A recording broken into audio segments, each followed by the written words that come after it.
Okay, guys, y'all gotta listen to this entire thing and especially watch at the very end and look at the dirty looks that they give each other. Tell me this isn't weird. I've gone to the ballot box and gone through the test of being elected. All I ask is that you think about it.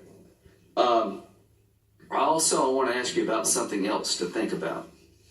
You said you were in the White House on 9/11. Is that correct? That is correct, Senator. Did you believe America was under attack? Yes. It was under attack. Right. Do you believe that if the terrorists could strike any city in the world, and they had you get a one shot at the world, based on your time in the White House, do you believe they'd pick an American city probably over any other city? Well, it certainly seemed that New York and Washington, D.C. were the two targets. The only reason I mentioned that to my good friends, and they are, who believe that America's not part of the battlefield, it sure was on 9/11. The law. If an American citizen goes to Afghanistan and takes up the fight against our forces, and they're captured in Afghanistan, the current law is you can be held as an enemy combatant in spite of your citizenship. Is that correct? Is that the Hamdi decision? That's what the Supreme Court said in the Hamdi decision with appropriate due process findings. Absolutely, appropriate due process findings. Here's what I want people in your business to think about. Are you aware of the fact that the radical Islamic groups are trying to recruit Americans to their cause? That they're over the internet trying to get Americans to take up jihad? Yes.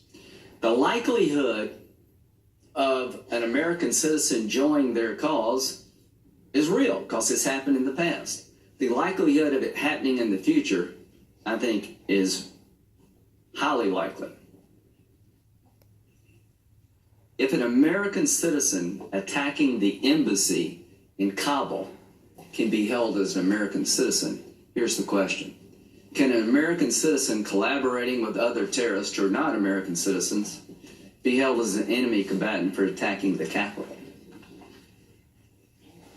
And if they can't, you're incentivizing the enemy to find an American citizen because they have a privilege that no other terrorist would have.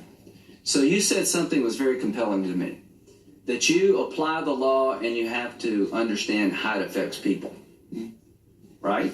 Yes, sir. I hope you will understand that this war is not over, that the war is coming back to our shores.